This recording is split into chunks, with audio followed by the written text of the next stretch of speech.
Yo, what's up, Bonehawks? Shujinkydink here. Welcome to a video all about Sindel.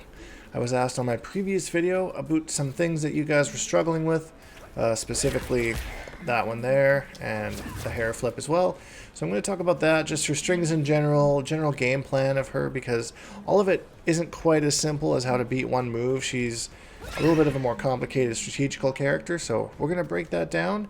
And yeah, if there's a move that you're not sure how to get around, that you want to know how to defend against, put it in the comments down below and we'll be sure to cover it. So let's jump into it. Accept your death.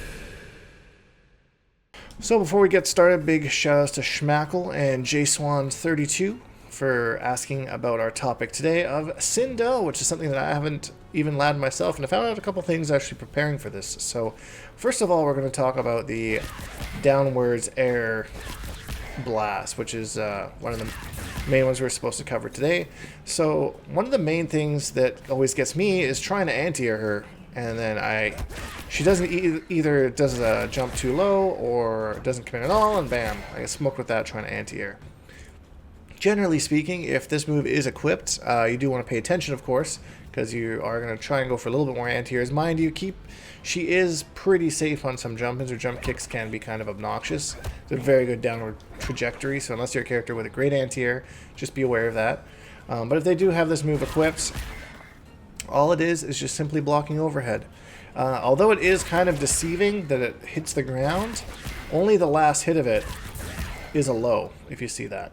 And if she commits to that low, she's minus 28, which is very unsafe. Even if they commit to the whole string without meter burning, it's minus 18. The last hit comes out pretty fast, so it's fairly easy to tell. There are a little bit of safer distances where she can do it, kind of like this, but any character with a fast advancing move, even Sindel herself, something like forward 4, Baraka's forward 4, you kind of want to find something to move the distance. If you're looking for more of a punish, block it and then dash in. Or you can try and use an interactable to jump over it to hit her out of the air. That's a little bit more timing specific. But if you don't have a good advancing move to kind of come in, she's very minus. And you see the farther that she is away, minus 22, as opposed to being closer at minus 18. So the farther she is away, the more negative she is, the harder it is for her to keep you out. So use those negative frames to your advantage. Like I said, you don't always have to do a forward advancing move. You can just do a dash forward, start your pressure, start your staggers, whatever your staggers are with your characters, and go from there. Or mix-ups if you have a mix-up character. It's up to you, whoever you use. So there's not really a whole lot to go over in that aspect. Again, the meter, pretty obvious to see. Just block overhead. That's like the worst is going to happen to you.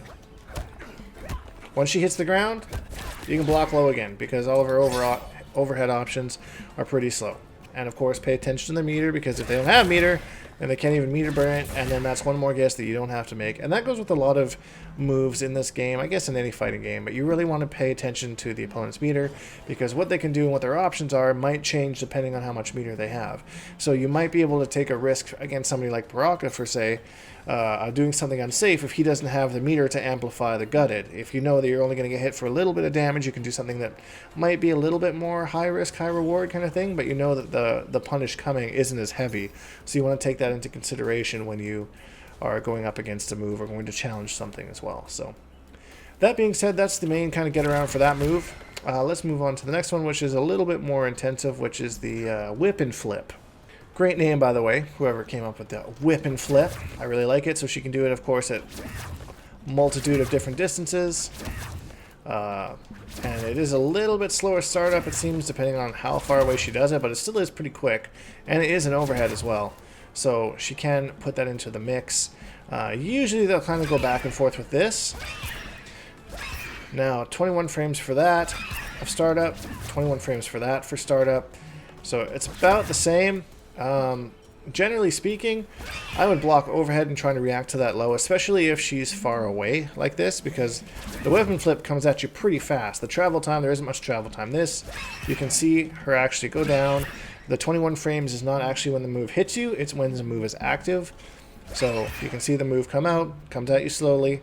Just stand block your way in, block the low, Meter burn is a little faster, but you still have the travel time, so that's something to take into consideration. So this is when you're kind of dealing with it at a range. A lot of times I will find that Sindel players will do this when they need to get in. But outside of the Starscream, which like I said, you can react to, everyone can react to it, I'm sure. You need to understand where her low range is, because she's got this low, and she's got her back too. Outside of that, she does have options to get in, but they're all overheads. So you have that one, you have forward two, both have huge range, and get caught with this all the time because I'm just not being careful enough. But knowing that, even if at her max range of forward two, she still can't hit a back two afterwards. She's still out of that range. Well, there we go. So in case she comes right on in, so you want to say out of that back two range. As soon as there's no real reason to not react to this and just try and block an overhead, because that's a full combo punish. So that's kind of how to get around that move when she's using it as a distance. And of course, I believe there's only 3 different ways that she can do this move. Yeah, close, far, and again, same as this move, she can do it in the air, but there's no mix-up there. As long as you stand block, same with this one, you cover not only this move, not only a jump kick, but also the whip and flip too. And that comes out almost instantly off a jump kick, so you're not even going to have time to block low. If you do, don't. Just don't. Blocks all options. So there you go. More tips and advice for you. So that's kind of how to deal with that move. You're dealing with that at a distance. Any questions, leave them in the comments down below. We'll go over them there. Now, it does get a little bit trickier when she starts using it into her strings. Of course, because if you block it, it's always unsafe on block. Always minus 18. Yeah, minus 18. So this is one of the strings that you might see them mix up in, and in order to understand how this mix-up works, we have to understand the string a little bit more. So you have 2 different options you can end it in. You can end it in the up 2, which is minus 8. If you block it, we're going to go into that in a second. And then the down 2, which is punishable at minus 15. So the down 2, when we look at the frame data for these moves, we always want to look at the startup of the last move performed as opposed to the startup of the move that we're canceling into. So 21 frames is this overhead startup, and 19 frames, I think the frame data on that is actually incorrect in the... oh no, it's not. Never mind. It says 19 startup. So there is a 2-frame difference there, where the low is going to come up slightly faster than the overhead by just a couple frames, but that does make a bit of a difference. The key here is that both options are unsafe, so no matter which ones, you can do a quick block low then overhead and kind of time it. What I would do is set the AI to kind of mix this up on you. Sometimes do this, sometimes do this, mix it up well enough, or if you can get a friend to mix it up on you in practice mode. That is an awesome thing that NRS games do, is to give you an online practice mode. So just grab a buddy and say, hey, can you just mix this up on me? Sometimes throw in the overhead and just practice, seeing how well you can react to it. Oh, I got you. Did I get you? Which one am I going to do now? Oh, it's the low. Which one am I going to do now? Oh, it's the low again. I got you. So I love to do that with people. Just run little tasks, I guess. I'm not sure what the term I would call it is, but it really helps for certain things that is a little bit difficult to get the AI to do. Call on your friends for help, man. I should do it more than I do. Either way, so that's how you want to look at the frame data on the last hit, and then you can kind of guess how to block. So that's overhead, that's low. So low is a little bit faster with 19 startups, so we would go low, and then overhead should be able to fuzzy guard both, unlike our Cetrion that we were talking about earlier, which was, I think in yesterday's video, which was kind of a guess. They were both the same speed, so you couldn't fuzzy it, you had to kind of react. This one you can fuzzy it, so the react speed is a little bit more of a forgiving. And one last thing is you can flawless block that option if they do it. I notice a lot of Sindels will abuse that to hell if you do not flawless block that last hit. So you can see there the flawless block, look at that pushback, minus 8. If you flawless block this, it completely changes how this move works. You're minus 13 and you're almost right in their face.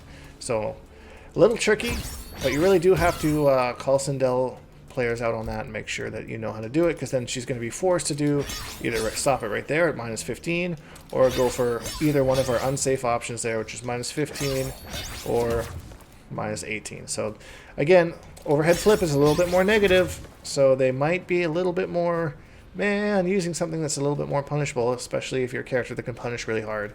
If you're someone that only hits for like 200 damage on a punish, then yeah, they'll probably mix you up a little bit more. But if you know your options and you're punishing every time, that damage does add up. So then you also kind of have scenarios like this where you have kind of like a three-way guess. So there's two different overheads she can do here. And then also this move as well.